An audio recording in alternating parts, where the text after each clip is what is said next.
Hi అండి, అందరికీ నమస్తే. ఈరోజు మనం మంచి రుచికరంగా బోటి గుడ్డలు తయారు చేసుకుందాము. మన ఇంట్లో ఏదైనా ఫంక్షన్లు ఉన్నా, దావతులు ఉన్నా కానీ, లేకుంటే మనకి ఏదైనా తినాలనుకున్నప్పుడు కూడా ఈ డిసెంబర్ 31 దావత్కైనా కూడా ఈ బోటి గుడ్డలు అనేవి మస్తు మంచిగా ఉంటాయి. మన ఇంటికి చుట్టాలు ఎక్కువ వచ్చినప్పుడు కూడా అందరికి దావత్ ఇవ్వాలంటే ఈ బోటి గుడ్డలతోటి అల్కగా అవుతుంది దావతు. మనకు తక్కువ ఖర్చులో దావత్ మంచిగా ఉండాలంటే ఇట్లా ఒకసారి బోటి గుడ్డలు తయారు అయ్యేది. అందరు మిమ్మల్ని మెచ్చుకుంటారు, మస్తు ఉందంటారు. రుచి అయితే మామూలుగా ఉన్నది, మస్తు ఉంటుంది. మీరు కూడా మీ ఇంట్లో ఒకసారి ఈ బోటి గుడ్డలు తయారు చేసుకోర్రి. ఇక ఇప్పుడు మనము బోటి గుడ్డలు తయారు చేసుకుందాము. నేను ఇక్కడ ఒక 1/2 కిలో అలసందలు తీసుకున్నా. ఈ అలసందల్ని బబ్బెర్లని కూడా అంటారు. ఇక ఇప్పుడు వీటిని ఒక కడాయిలో వేసుకొని మామూలు మంట మీద బబ్బెర్ల పచ్చితనం పోయేదాకా ఒక 10 నిమిషాల పాటు దూరంగా వేపుకోవాలి. ఇక బబ్బెర్లు కొంచెం వేగినాక వీటిని ఒక కుక్కర్లో వేసుకొని ఇలా కొన్ని నీళ్ళు పోసుకొని ఒక 2 సార్లు శుభ్రంగా కడుక్కోవాలి.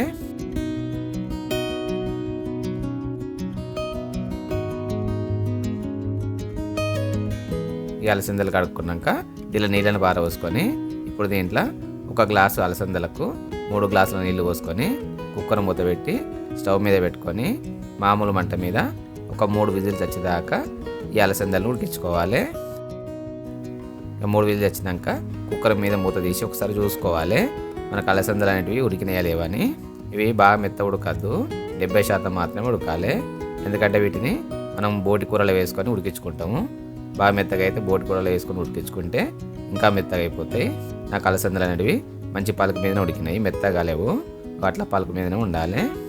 ఇక ఇప్పుడు ఈ అలసందలను ఒక జాలి తట్టలో వేసుకొని దానిలో ఉన్న నీళ్ళన్నింటిని వడబోసుకొని ఈ అలసందలను కొద్దిసేపు పక్కన పెట్టుకోవాలి.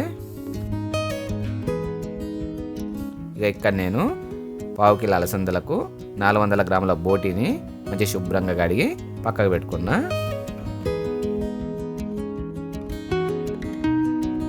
ఇక ఇప్పుడు స్టవ్ మీద కుక్కర్ పెట్టుకొని దీంట్లో 3 పావుల నూనె పోసుకోవాలి. నూనె కొంచెం వేడైనాక 2 బగారాకులు, 2 లవంగాలు, 3 యాలకులు, 2 చిన్న దాల్చిన చెక్కలు, 1 అనాస పువ్వు వేసుకోవాలి.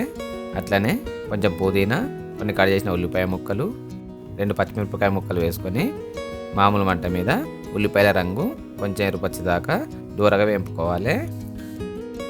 ఇవి దూరగా వేగినాక ఒక చెంచాడు అల్లం పేస్ట్ వేసుకొని అల్లం పేస్ట్ని కూడా దూరగా వేపుకోవాలి. అల్లం పేస్ట్ కూడా వేగింది కదా, ఇప్పుడు 1/2 చెంచాడు పసుపు వేసుకొని పసుపును కూడా వేపుకోవాలి. ఇవన్నీ మంచి దూరగా వేగినాక మనం శుభ్రం చేసుకున్న బోటిని ఈ కుక్కర్లో వేసుకొని అన్నీ మంచిగా కలిసిపోయేటట్టు కలుపుకోవాలి.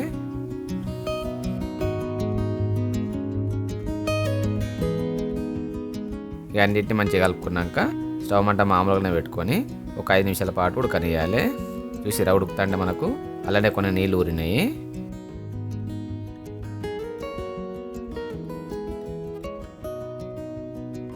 ఇక 5 నిమిషాలు అయినాక ఒక 3 చెంచాల కారము, రుచికి సరిపడినంత ఉప్పు, చెంచాడు ధనియాల పొడి, 1/2 చెంచాడు గరం మసాలా, 2 చెంచాల కుడక పొడి వేసుకొని ఇవన్నీ మంచిగా కలిసిపోయేటట్టు కలుపుకోవాలి.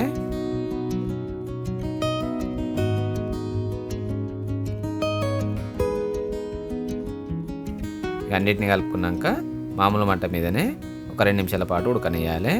2 నిమిషాలు అయినాక కొంచెం కొత్తిమీర వేసుకొని మళ్ళీ ఒకసారి అన్నిటిని కలుపుకోవాలి.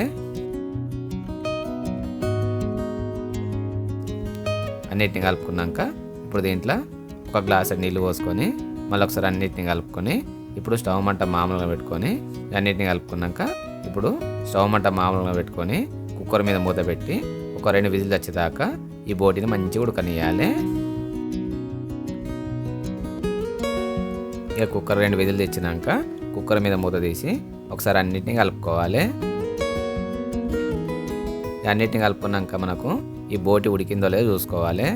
నేను ఇక్కడ ఒక ముక్కను తీసుకొని కొంచెం చల్లారినాక చూస్తున్నా. నాకు ఇక్కడ బోటి అనేది మంచిగా ఉడికింది. ఇక కొన్ని బోటీలు ఏమైతాయి అంటే ముదురుంటే తొందరగా ఉడకాయి, అప్పుడు మళ్ళీ కొంచెం సేపు ఉడికించుకోవాలి. నాకు ఇక్కడ బోటి అనేది 2 విజిల్కే ఉడికింది. ఇప్పుడు దీంట్లో మనం ఉడికించుకున్న అలసందలు వేసుకోవాలి. అట్లనే ఒక 4 పచ్చిమిరపకాయ ముక్కలు, కొంచెం కొత్తిమీర వేసుకొని ఇవన్నీ మంచిగా కలిసిపోయేటట్టు కలుపుకోవాలి.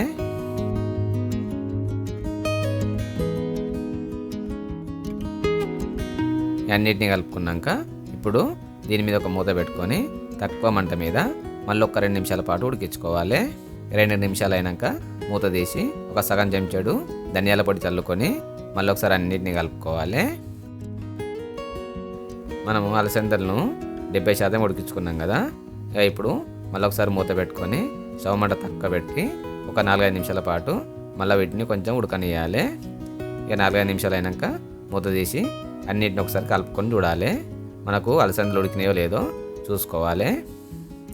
అలసందలు బాగా మెత్తగా ఉడకద్దు, కొంచెం పలుకు ఉంటేనే మనకు బోడిగుడాలు అనేవి మంచిగా ఉంటాయి. బాగా మెత్తగా ఉంటే బోడిగుడాలు మంచిగా ఉంటాయి. చూసిరు కదా బోడిగుడాలు ఎంత మంచి తయారైనాయో. వాటిని చూస్తా అంటే నోరు ఊరుతుంది కదా. రుచి కూడా అంతే మంచిగా ఉంటుంది. మన ఇంట్లో ఏదైనా చిన్న చిన్న దావత్లు అయినప్పుడు కానీ లేకుంటే మనం ఏదైనా తినాలనుకున్నప్పుడు ఇట్లా ఒకసారి బోడిగుడాలు తయారు చేసుకోర్రి. చిన్నపిల్లలైనా పళ్ళు లేని ముసలోళ్ళైనా కూడా ఈ బోడిగుడాలు కూడా తినచ్చు. రుచి అయితే మామూలు ఉండదు, మస్తు ఉంటుంది. పని కూడా ఎక్కువ ఏమి ఉండదు, తొందరగా హల్కా చేసుకోవచ్చు. మీరు కూడా మీ ఇంట్లో ఈ 31కు బోడిగుడాలు తయారు చేసుకోర్రి. దావత్కు మస్తు ఉంటుంది.